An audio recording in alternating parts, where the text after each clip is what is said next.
Toda a sua vida é um desafio histórico.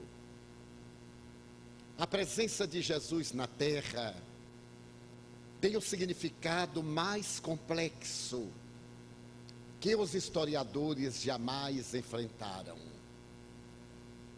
As anotações a respeito da sua existência estão reduzidas, particularmente, aos narradores dos evangelhos, a uma breve notícia de Flávio Joséfo, historiador do povo hebreu, e à tradição oral. Uma carta firmada pelo senador Públio Lentulus e dirigida ao imperador Tibério dá conta da presença de um homem especial em Israel, cujo caráter incomparável atraía as multidões. A sua personalidade viril era a característica de um ser superior.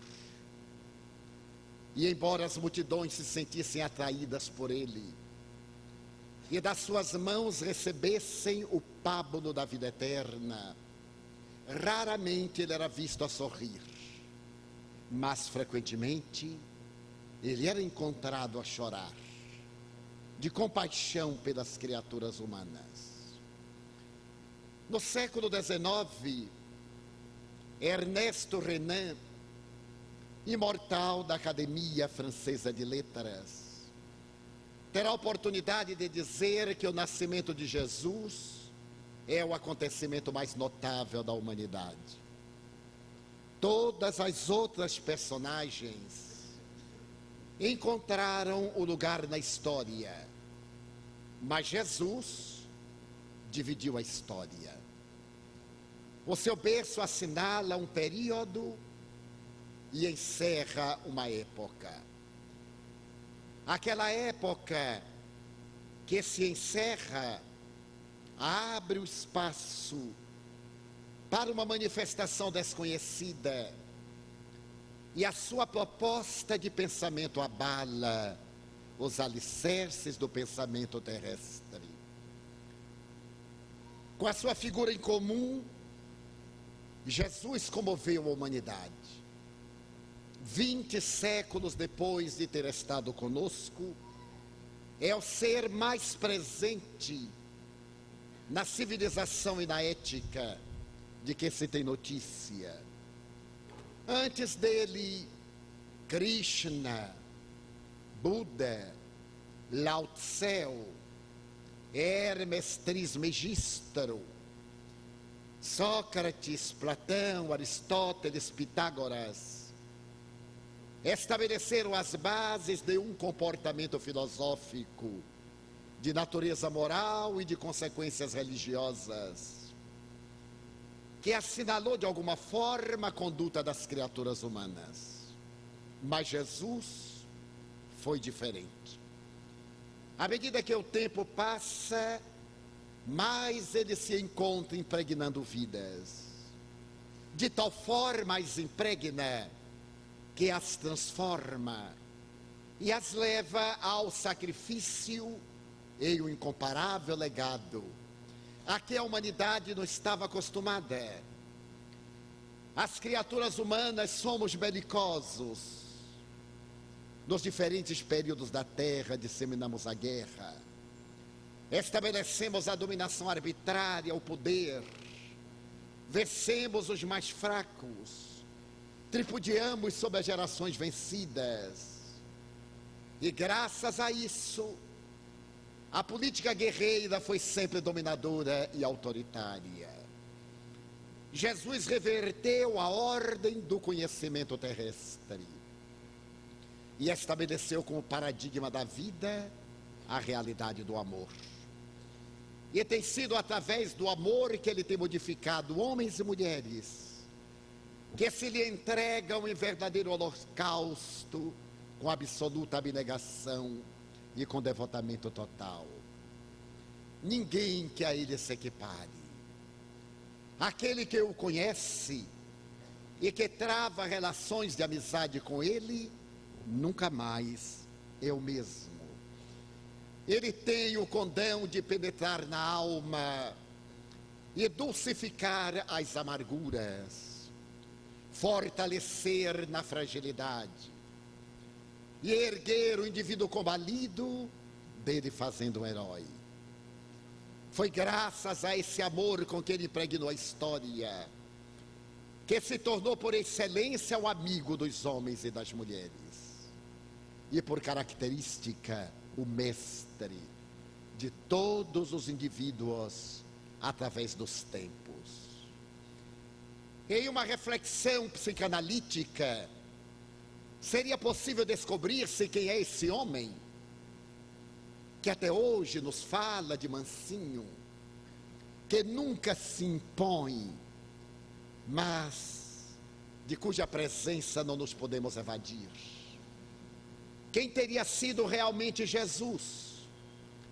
Os evangelistas contam que ele amava as criancinhas, que as carregava com carinho, colocava-as no seu colo e tinha uma profunda compaixão pela criatura humana. Jamais se excusava, nunca demonstrou cansaço na convivência com as nossas pequenezes, com as nossas misérias humanas. Mesmo quando abandonado e colocado praticamente a sós, traído por um amigo, negado por outro e esquecido pelos demais, ele não teve uma palavra de queixa, nem de reclamação. À semelhança de uma ovelha que marchasse para o matadouro, ele entregou-se com o objetivo salutar de ensinar-nos a enfrentar as vicissitudes com coragem. Não teve a pretensão de salvar-nos, mas teve o objetivo de ensinar-nos o método da salvação. A figura de Jesus é impressionante, porque aqueles que o conheceram, na sua grande maioria, procuraram benefícios imediatos e o abandonaram após, porque ele não viera para o seu tempo, e sim para mudar a história da humanidade. À medida em que os anos se passaram, ao invés de desaparecer a presença, mas ele se fez identificado, se fez mais constante nos vários fastos, dos acontecimentos históricos e do pensamento universal. Basta que nos recordemos de que um adversário cruel da sua palavra, estando em viagem para matar aqueles que o seguiam, sentindo-se fulminado por um fenômeno paranormal, em pleno deserto, às portas da cidade famosa de Damasco, mudou a vida. E ao mudar a vida, mudou também a vida do Ocidente, porque teve a coragem de abandonar a pequena região de Israel e viajar por todo o mundo mediterrâneo, trazendo a notícia da Boa Nova. Paulo de Tarso, a quem devemos o cristianismo no Ocidente, é resultado dessa força incomparável da presença de Jesus em nossas vidas. Mas logo depois dele, mesmo aqueles que titubearam, foram tomados por uma energia estranha e resolveram enfrentar a má vontade, a intemperança e o ódio romano como farisaísta, oferecendo-se em regime de totalidade, em sacrifício, para que a palavra dele pudesse permanecer incorruptível através dos milênios em fora.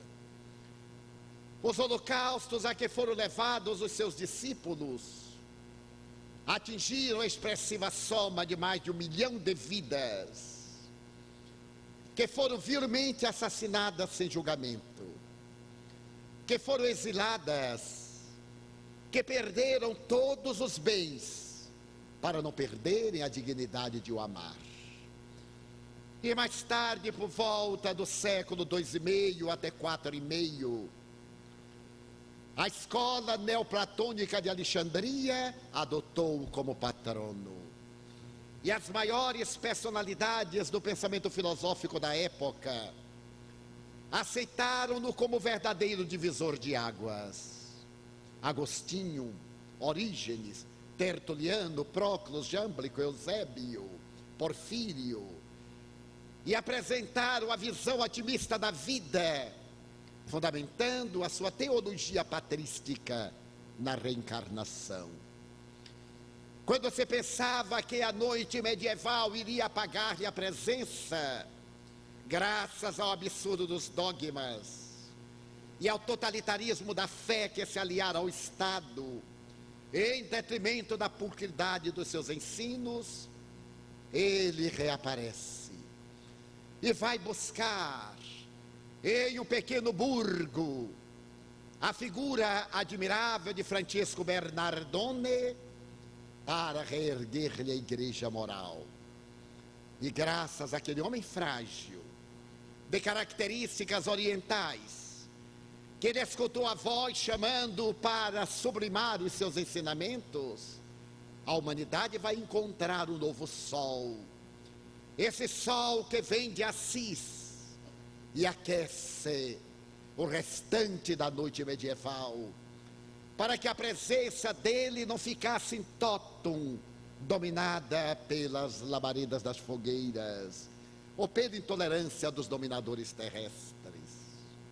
Logo depois, outros homens e mulheres são atraídos pela sua voz dulcíssima, e a humanidade conhece uma jovem que se desejava casar, e que ao manter um contato direto com ele em um estado de transe, entrega-lhe a vida em testemunho de abnegação. E a humanidade conhece Teresa d'Ávila, a grande doutora, que sensibiliza o pensamento da filosofia e da teologia, e abre as portas da dignidade à fé, restaurando a pureza dos monastérios. Ao lado dela, São João da Cruz, que se levanta para uma vida mística. Pedro de Alcântara, que se lhe entrega em devotamento especial. São a realidade da noite medieval abrindo espaço para o período dos descobrimentos e da Renascença, quando ele ilumina as artes, e a sua presença fascina Miguel Ângelo, a Rafael Sanzio, a Botticelli, deixando marcas inconfundíveis da sua beleza e da sua ternura, imortalizadas na arte da pintura, na arte da estatuária, na literatura, na poesia e no pensamento filosófico. Mas quem é esse homem que, diante da era nova que se abre para a humanidade, continua a fascinar pessoas, quando é natural que o olvido tombe sobre